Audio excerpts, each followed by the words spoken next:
حضرت سیدہ زینب، حضرت فاطمہ کی وہ لخت جگر جو میدان کربلا میں امام حسین برابر کی شریک رہی سیدنا امام حسین کے ساتھ۔ یحییٰ بن معین کہتے ہیں میں 15 سال تک حضرت زینب کا پڑوسی رہا ہوں۔ 15 سال گھر برابر ہوتا ہے نا، بندہ بی بی دیکھ ہی لیتا ہے۔ وہ بی بی کبھی پردہ ڈال کے جا رہی ہے دوائی لینے، کبھی نظر آ ہی جاتی ہے۔ کہتے ہیں 15 سال میں سیدہ فاطمہ کی بیٹی کا پڑوسی رہا ہوں، میں نے کبھی برقعے میں چھپی ہوئی زینب بھی نہیں دیکھی۔ حضرت عبداللہ بن جعفر طیار جناب علی المرتضیٰ کے بھائی تھے، ان کے بیٹے کے ساتھ ان کا نکاح ہوا تھا، بیمار ہو گئی تو حضرت عبداللہ کہنے لگے زینب چل تجھے حکیم کے پاس لے جاؤں۔ تو حضرت زینب کہنے لگی آپ جائیے میرا حال بتا کے دوائی لے آئیے۔ تو حضرت عبداللہ جعفر طیار کہنے لگے شریعت میں گنجائش ہے ڈاکٹر کے پاس جانے، حکیم کے پاس جانے کی گنجائش ہے تو چلتی کیوں نہیں؟ تو حضرت زینب کہنے لگی شریعت میں گنجائش تو ہے پر عبداللہ میری مجبوری یہ ہے کہ میں فاطمہ کی بیٹی ہوں۔ شریعت میں گنجائش تو ہے پر میری مجبوری یہ ہے کہ میں حسین کی بہن ہوں۔ شریعت میں گنجائش ہے پر میں حسن کی بہن ہوں۔ شریعت میں بڑی گنجائش ہے پر لوگ مجھے محمد عربی کی نواسی کہتے ہیں۔ گنجائش تو ہے پر میں نہیں نہ نکل سکتی، اس لیے کہ جتنا کوئی اپنے آپ کو دین کے قریب جانتا ہے اتنا اس کے پیروں میں شریعت کی زنجیریں زیادہ ہوتی ہیں۔ تو جناب سیدنا عبداللہ کہنے لگے اگر تو پردہ کر گئی، فرمانے لگے یہ تو اللہ کی مشیت ہے، تو دوائی لا دے تاکہ میں کھا لوں، اور اگر میں چلی گئی تو میں اپنی ماں سے جا کے کہوں گی کہ اماں ساری تکلیفیں میں نے چھاتی پہ برداشت کی ہیں پر میں نے تیرے پردے پر آنچ نہیں آنے دی۔ میرے بھائی یہ اسوہ نور ہے، یہ اسوہ حسنہ ہے، یہ ہمیں سکھایا جا رہا ہے۔ میرے حبیب کریم کی بیویوں کا یہ حال تھا، بیویوں کا اپنے گھر کے آنگن میں حضرت عائشہ صدیقہ، حضرت سودا جناب حفصہ اپنے سین میں جب بیٹھتی تھی نا تو دیوار کی طرف منہ کر کے بیٹھتی تھی۔ بیبیاں اپنے گھر کے اندر بھی دیوار کی جانب منہ کر کے بیٹھتی تھی۔ لوگ پوچھتی، بیبیاں پوچھتی کہ اپنے گھر میں بھی دیوار کو منہ کرنے کا مطلب؟ کہتی ہو سکتا ہے کچھ چھت پہ چڑھے اچانک نظر پڑے تو ہم چاہتی ہیں پھر بھی ہمارا چہرہ نظر نہ آئے اسے، پھر بھی ہمارا چہرہ نظر، ہم اپنے گھر کے اندر بھی پابند رہتی ہیں۔ میرے حبیب نے فرمایا جتنی گھر کے اندر رہو گی دنیا تو دنیا رہی، اللہ کی نظر میں تمہاری قیمت بڑھ جائے گی، اللہ کی نظر میں تمہاری عظمت بڑھ جائے گی۔ اور جب عورت نکلتی ہے، میرے حبیب کریم علیہ السلام نے فرمایا عورت چھپانے کی چیز ہے، چھپانے کی چیز ہے، چھپانے کی یہ قیمتی ہے، یہ خزانہ ہے، اسے چھپا کے رکھو۔ فرمایا جب یہ گھر سے نکلتی ہے، فرمایا اور کوئی دیکھے نہ دیکھے شیطان اسے دیکھتا ہے۔ میرے حبیب کریم سید عالم نور مجسم شفیع معظم صلی اللہ علیہ وسلم نے فرمایا زنا صرف شرمگاہ کا نہیں ہوتا، حضور نے فرمایا آنکھیں بھی زانی ہوتی ہیں، کان بھی زانی ہوتے ہیں، زبان بھی زانی ہوتی ہے۔ بخاری مسلم دونوں میں موجود ہے۔ صحابہ نے عرض کی حضور زبان کیسے زانی ہوتی ہے؟ فرمایا جو نماز کے باوجود گند بولتا ہے، غلیظ گفتگو کرتا ہے، وہ زبان کا زانی ہے۔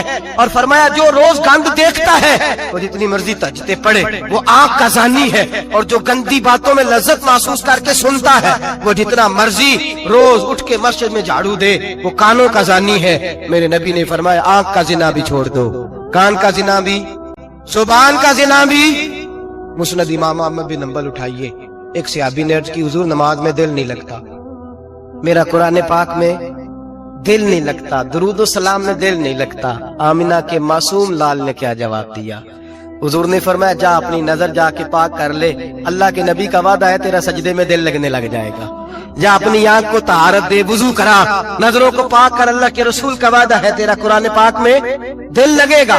جا کے اپنی نظر کو پاک کر، وعدہ ہے تیری زبان پہ درود و سلام جاری ہو جائے گا، اللہ کا ذکر جاری ہو جائے گا۔ میرے بھائیوں، عورت کا پردہ، عورت کا حجاب دین میں اسی طرح فرض ہے جس طرح نماز فرض، جس طرح روزہ فرض ہے، جس طرح زکوٰۃ فرض ہے، اسی طرح عورت کا پردہ بھی فرض ہے۔ اگر کسی گھر میں عورت پردہ نہیں کرتی اس گھر کے مکین سارے اللہ کے حضور جواب دے ہیں۔ میرے حبیب کریم علیہ السلام نے جس عورت کو پسند کیا، جس عورت کی تعریف کی، جس عورت کے بابت میرے نبی نے ارشاد فرمایا، وہ بڑے خوبصورت لفظ ہیں، صاحب احکام القرآن میں لکھے ہیں۔ میرے حبیب پاک نے صحابہ کی محفل سجائی، مجمع کھچا کھچ مسجد بھر گئی۔ حضور نے فرمایا بول کے بتاؤ خیر النساء کون سی ہے، عورتوں میں سب سے اچھی بی بی کون سی ہے، بول کر کے بتاؤ۔ حضرت صدیق اکبر سے لے کر مولا علی تک، حضرت علی سے لے کر جناب بلال تک، حضرت سلمان فارسی سے لے کر عبداللہ مزنی تک، भरा पड़ा है मजमा। हुजूर ने फरमाया बोलो सबसे अच्छी औरत कौन होती है? एक सहाबी कहने लगे हुजूर जिसकी नमाज कज़ा ना हुई हो। पर मैं वो भी अच्छी है पर तुम मेरी मुराद को नहीं पहुंचे। एक ने कहा हुजूर जो खामद की ताबेदार हो। फरमाया वो भी अच्छी है पर तुम मेरी मुराद को नहीं पहुंचे। एक सहाबी ने कहा या रसूल अल्लाह जो पाक दामन हो। हुजूर ने फरमाया तुम मेरी मुराद को। हजरत अली फरमाते हैं जब सबके जवाब गलत हो गए तो मैं कद मेरा छोटा था, मैं पीछे बैठा था, मैं गर्दन झुका के पीछे से निकल गया। सैयदा तैयबा ताहिरा हजरत फातिमा ज़हरा रदी अल्लाह ताला फरमाते बीबी साहब के पास पहुंचा। मैंने कहा फातिमा हुजूर ने सवाल किया है। तो हजरत फातिमा भी गोया मुस्कुरा के कहने लगी इल्म के शहर के दरवाजे तो आप ही हैं, तो आप यहाँ आ गए। कहा हुजूर ने सवाल किया है और मुझसे लेकर अबू बकर उमर उस्मान गनी तमाम को किसी को जवाब नहीं आया।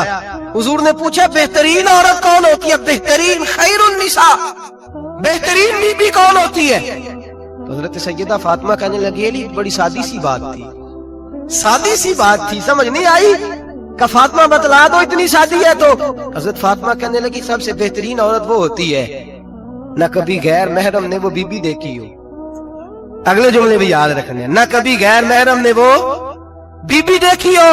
और फरमाया ना उस बीबी ने कभी कोई गैर महरम देखा हो। सिर्फ मर्द पे पाबंदी नहीं कि वो औरत न देखे, फरमाया औरत पे भी पाबंदी है कि वो भी गैर महरम का चेहरा न देखे। फरमाया बीबी ने भी गैर महरम न देखा हो, वो खैरुन निसा है, वो सबसे आला। हजरत अली कहते मैं झट से आया, पीछे बैठा, बात अभी जारी थी, मैंने हाथ खड़ा कर दिया। मैंने कहा हुजूर मैं बताऊं? नबी पाक ने फरमाया बतलाओ। तो कहते मैंने कहा हुजूर बेहतरीन बीबी वो होती है जिसने न कभी गैर महरम देखा हो और न गैर महरम ने कभी उसे देखा हो। अली फरमाते मैंने जवाब दिया तो मेरे रसूल की आंखों में आंसू आ गए। हुजूर रोए और फरमाते हंसते मुस्कुराते अचानक सहाबा के आंसू बरसने लगे। मजमे पे कैफ सा तारी हो गया, आंखें बरसने लगी।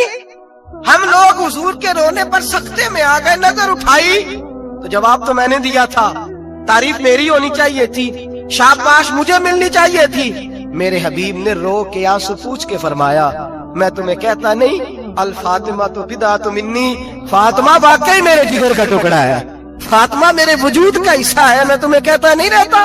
कहा फातिमा मेरे जिगर का टुकड़ा है। हजरत अली फरमाते हैं सहाबा मेरी तरफ देखने लगे और कहने लगे अली जवाब तू दे, शाबाश बीबी साहबा को मिले। तो कहते हैं मैंने कहा हुजूर रोए हैं तो आंसू मेरे भी छलक ही पड़े हैं। फरमाने लगे लफ्ज मेरे हैं पर सोच उस बेटी के है जिसकी तरबियत मोहम्मद अरबी ने फरमाई है। फरमाया जुमले मेरे हैं, नाकिल मैं हूँ, बात मैं बयान कर रहा हूँ, लेकिन पीछे सोच उस नूर वाली बेटी की है जिसको अपने घर के अंदर रह के आंगन में रख के रसूल पाक ने परवरिश फरमाई। हजरत फातिमा फरमाती हैं हजरत अली मेरे पास दौड़े आए और कहने लगे फातिमा चल मस्जिद, पता नहीं हुजूर को क्या हो गया है। हुजूर रो रो के बेहाल हो गए और हुजूर हुजरे में रो रहे और हिचकियों की आवाज मस्जिद में आ रही है। चल जरा चल के हुजूर की बात देख क्या हुआ है, हमारी तो ताकत नहीं अंदर जाने की। सैयदा तैयबा ताहिरा हजरत फातिमा झट से पर्दा ओढ़ा हाजिर खिदमत हुई, अंदर गई। कहती हुजूर के कंधे पे हाथ रखा तो महबूब बेटी के हाथ की ठंडक महसूस की, सर सजदे से उठाया। फरमाया फातिमा आ गई हो? हुजूर आई। फरमाया चल बेटी तू भी हाथ उठा और मेरी उम्मत की बेटियों के लिए दुआ मांग। चल तू भी हाथ उठा मेरी उम्मत की बहनों माओं के लिए दुआ मांग। महबूबा क्या हुआ? मेरे हबीब ने फरमाया रात मुझे दिखाया गया है दोज़ख में कुछ बीबियां हैं, उनके बाल फरिश्तों ने बांधे हुए हैं और उन्हें गुर्ज मार रहे हैं, वो चीखती चिल्लाती हैं और मदद के लिए पुकारती हैं, वो बड़ी तकलीफ में हैं। तो बीबी साहब अर्ज करते हैं या रसूल अल्लाह उनकी गलती क्या है? तो मेरे नबी ने फरमाया वो बारीक दुपट्टा ओढ़ती थी, वो बारीक दुपट्टा ओढ़ती थी, उनके बाल चमकते थे, गैर महरमों की नजर पड़ती थी, उन्हें दोज़ख में सजा मिलेगी, वो चिल्लाएंगी चीखेंगी, उनकी मदद को कोई नहीं पहुंचेगा। चल तू हाथ उठा दुआ मांग। हजरत फातिमा उम्मत को पैगाम देती हैं पर्दा ओढ़ लो, हिजाब में आ जाओ, अपने आप को रसूलुल्लाह की बारगाह में झुका दो। मेरे भाई आज दिन ब दिन जैसे जैसे लोग कहते हैं डिग्रियां बढ़ गई, लेकिन उसके साथ साथ बीबियों का हिजाब उतर गया, सड़कें भी भर गईं। मेरे भाई, हर महकमे में औरतें बैठ गईं, हर जगह बीबियां आ गईं, बैंक में औरतें आ गईं, प्लाजो में औरतें आ गईं, दफातर में औरतें आ गईं, जगह जगह गुनाह के अड्डे कायम हो गए। हबीब करीम सैयद आलम नूर मुजस्सम शफी मुअज़्ज़म सल्लल्लाहु तआला अलैहि वसल्लम ने फरमाया, जब बीबी घर से निकलती है शैतान उसे ताड़ता है, वसवसा अंदोज़ी करता है, और नाजुक होती है, अकल की आदी होती है, उसको लोग वसवसे में डाल लेते हैं। पाकिस्तान का तजदिया निगार कहता है अगर 100% पसंद की शादियां होती हैं, उनमें 40% लड़के अपने घर वालों को मजबूर करते हैं, 60% लड़कियां मजबूर करती हैं। 60% उनके अंदर ऐसी शैतानियत भरी जाती है, कमजोर अकल होती है, उसे ऐसे बागात दिखाए जाते हैं, उलझ जाती है, और जिस तेजी से ये जाली निकाह होते हैं उस तेजी से तलाक होती है। वो बेटी जो काली चुंगल में फंस के जिद्दत के चुंगल में अपनी मर्जी करते हुए मैदान में निकली थी, सारी जिंदगी का धब्बा लगा के घर बैठ गई। लड़का तलाक दे के भी पाक का पाक ही रहता है, और बेटी की मंगनी भी टूट जाए तो लोग कहते हैं कोई ना कोई बात तो होगी, ऐसे थोड़ी हो जाता है। बेटियों, तुम्हें रुसवा किया जा रहा है, बहनों तुम्हारी इज्जत से खिलवाड़ हो रहा है, तुम्हें बाजार की जीनत बना के तुम्हारे असल मकाम से तुम्हें गिराया जा रहा है। तुम समझ रही हो हम जदीद हो गई, लेकिन तुम्हारा नुकसान हो रहा है, तुम्हें रुसवा किया जा रहा है। आओ दरे रिसालत माप पे, आओ मेरे नबी पाक के दरवाजे पे। मेरे हबीब ने फरमाया जिस बीबी में 4 खूबियां हो, कितनी हो जी? ये आपने दुआ करनी, अल्लाह करे मेरी बेटी में 4 खूबियां आ जाए, अल्लाह करे मेरी बहन में 4 खूबियां आ जाए, अल्लाह करे हमारी घर की मस्तूरात में, ऊंचा आमीन कहिए, सब में 4 खूबियां, अल्लाह करे भर जाए 4 खूबियां। मेरे हबीब ने फरमाया जो बीबी जरूरियात दीन का इल्म जानती हो, दूसरी खूबी उस बीबी के अंदर ये हो कि वो बीबी अपने खामन को राजी करने वाली हो। तीसरा फरमाया उस बीबी में खूबी ये हो कि अल्लाह के मुहर्रमात का ख्याल रखती हो, हराम में ना पड़ती हो। चौथा फरमाया पर्दे की पाबंद हो। फरमाया जैसे ही वो मरती है अर्श का मालिक उससे हिसाब ही नहीं लेता, उसे बगैर हिसाब किताब ही जन्नत अता फरमा देता है। जो पर्दे की पाबंद हो, खामद राजी हो, मुहर्रमात से बचती हो, फरमाया वो बीबी अल्लाह तबारक व तआला उससे कोई हिसाब किताब, बगैर हिसाब के अल्लाह उसको जन्नत में दाखिल कर देंगे। रब हिसाब नहीं पूछेगा। अल्लाह करे मेरी बेटी भी बगैर हिसाब जन्नत जाए, माए बहन बीवियां बगैर हिसाब जन्नत में जाए। अल्लाह करे हम सब के घरों में जितनी औरतें हैं उनसे कोई हिसाब ना लिया जाए, बगैर हिसाब ही जन्नत में जाए। फिर उन्हें पर्दे का पाबंद करो, फिर उन्हें शौहर की ताजीम सिखाओ, फिर उन्हें हराम से बचना सिखाओ, फिर उन्हें रसूलुल्लाह सल्लल्लाहु अलैहि वसल्लम की बेटी का उसवा नूर सिखाओ, फिर उन्हें हजरत आयशा की सीरत पढ़ाओ, फिर हजरत खदीजतुल कुबरा का तरीका बतलाओ, फिर उन्हें रसूलुल्लाह की कनीज़ाएं बनाओ। अल्लाह करे हम यहाँ से जुमा पढ़ के जाएं तो हमारे हाथ में एक बुरका भी हो, हमारे हाथ के अंदर जो है वो एक बड़ी चादर भी हो। अम्मा को कहे अम्मा ये चादर रख, इससे नकाब ओढ़ के निकलना। अल्लाह करे चौधरी साहब सरपंच साहब की पंचायत में कोई ऐसा मुकदमा भी आए जो आके कहे मैं बीबी नहीं रख सकता, ये पर्दा नहीं करती, ये कहीं मुझे भी अजाब में मुब्तला ना करे। अल्लाह करे शौहर इस तरह का गैरतमंद बने, वो कहे खबरदार खबरदार, अगर तू दरवाजे से निकली। आला हजरत इमाम अहले सुन्नत मुजद्दिदीन मिल्लत मेरे आला हजरत से किसी ने पूछा था कि हजरत जी बीबी नात पढ़ सकती है?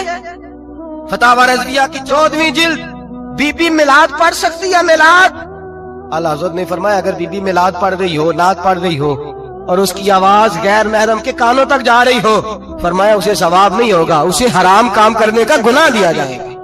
बीबी को मना है, वो नात की आवाज भी औरत का ही नहीं पड़ता, दीन में तो औरत की आवाज का भी पड़ता है, दीन में तो औरत की। मेरे हबीब करीम सैयद आलम सल्लल्लाहु अलैहि वसल्लम ने फरमाया जो बीबी बन सवर के बिला जरूरत, बन सवर के बिला जरूरत बाजार जाए, नबी पाक अलैहिस्सलाम ने फरमाया एक कदम वो उठाएगी तो उस पर अल्लाह की लानत बरसेगी, फरिश्तों की लानत बरसेगी, जमीन वाले लानत बरसाएंगे, आसमान वाले लानत बरसाएंगे।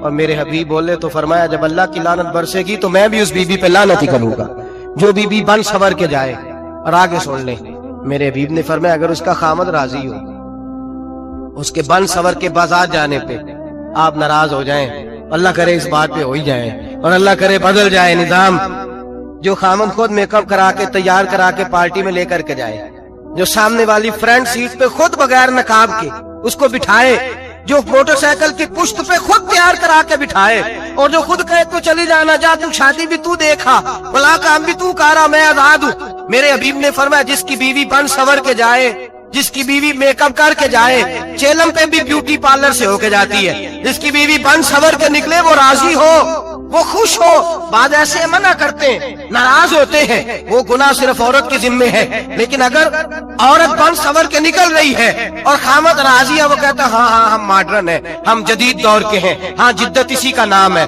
हाँ तो लोगों को पता कैसे चलेगा हमारे पास पैसे हैं? कैसे पता चलेगा कि 3 गाड़ियां एक अब्बा जी के पास है, एक बेटी के पास है, एक बीवी के पास है? कैसे पता चलेगा कि हम बहुत ताल्लुकात वाले, अब्बा जी फुला शादी पे, बेटी फुला घर में और बीवी फुला घर चली गई, हमारे ताल्लुकात ज्यादा है इसलिए हमें ज्यादा जाना पड़ता है। मेरे हबीब करीम अलैहिस्सलाम ने फरमाया औरत बन सवर के जाए, खामद राजी हो, वो जितने कदम उठाएगी उतने ही अपने खामद के लिए जहन्नम में मकान तामीर करेगी। फरमाया उसके खामन के लिए उतने मकान दोज़ख में तैयार हो गए, वो चलाया जाएगा, वो तपाया जाएगा, वो जहन्नम की आग का ईंधन बनेगा। और मैंने शायद आपको दर्जनों बार हदीस सुनाई हो, मेरे करीम रसूल ने फरमाया बीबी एक होगी पर 4 आदमियों को जहन्नम में लेके जाएगी। या रसूलल्लाह किसको? फरमाया बाप ने पर्दे का नहीं कहा तो बाप भी दोज़ख में जाएगा, अगर भाई ने पर्दे का नहीं कहा तो वो भी दोज़ख में जाएगा, शौहर ने पर्दा नहीं कराया तो वो भी जहन्नम में जाएगा। वो बेटा जो कहता था ना ना 1.25 लाख का मोबाइल लेना है, तो अम्मा ने घर के अंदर शोर डाल दिया, मजबूर किया खामन को, लेकर के दिया। उस बेटे से पूछा जाएगा तू सारी जिद्दें अम्मा से मनवाता था, ये तूने क्यों नहीं कहा पर्दा कर ले? और अब तो बीबी जरा 40 साल की होती है तो कहती है मेरी खैर है, मैं बूढ़ी हो गई हूँ, मेरी खैर है, रोटियां सारी खाती हूँ, बाकी सारे कामों में जवानों की तरह हूँ, पर्दा नहीं मैंने करना, मेरी खैर है, फलाना तो मेरे बेटे की तरह। जुल्म की हद है, जुल्म की हद। कजन एक दूसरे से हाथ मिलाते, कजन वो किस मुसीबत का नाम है? कहते ये भाई है, ओ भाई ये भाई होता तो इससे निकाह ना जायज होता। अब चूंकि अल्लाह ने इसके साथ निकाह को हराम रखा है तो ये तुम्हारा भाई हो सकता? मेरे रसूल करीम सल्लल्लाहु अलैहि वसल्लम ने फरमाया सुवर निजसुलैन है, कुत्ता बिल्कुल नापाक नहीं होता, कुत्ता भीग जाए तो बादों का नापाक होता है, या कुत्ते के मुंह से थूक निकले तो नापाक होती है। सुवर निजसुलैन है, पूरा नापाक, खुश्क भी हो तो नापाक है। मेरे हबीब पाक अलैहिस्सलातु वस्सलाम ने फरमाया एक सुवर हो वो पहले ही नापाक, और दूसरा फिर वो सुवर गंद में लिपटा हुआ हो, खलासत उस सुवर को लगी हुई हो। फरमाया एक तो सुवर जो निजसुलैन है और फिर वो गंद में लिपट जाए, खलासत में भर जाए, उसके पूरे वजूद को गंदगी लग जाए। फरमाया वो सुवर गंदगी और खलासत में लिपटा हुआ तेरे जिस्म से लग जाए तो इतना बुरा नहीं, जितना गैर महरम औरत का वजूद तेरे वजूद से लग जाए तो बुरा है। किस कदर तफसील दी, कहां से बात शुरू की और कहां मेरे नबी ने सिखाई। कजन हाथ मिला रही है, कजन के साथ बाजार जाया जा रहा है, कजन के साथ फला काम हो रहा है, कजन तो चचा का बेटा भाई होता है, अगर ये सगा भाई होता तो इसके साथ निकाह नाजायज होता। खुदारा आ जाओ, लौट आओ, वापस पलटो दीन की तरफ, लौटो, इस तबाही से निकलो। ये जो आग है, ये जो बेसुकूनी है, ये जो तमाशा है, ये लाखों कमाने के बावजूद जो बेबरकती है, ये बड़ी बड़ी फौजों के बावजूद जो रोज मस्जिदें उठती हैं, ये जो रोज जनाजे पढ़े जाते हैं, ये जो रोज बेटियां बेवा होती हैं, ये जो रोज माओ के सुहाग लुटते हैं, ये हमारी नाफरमानियां हैं।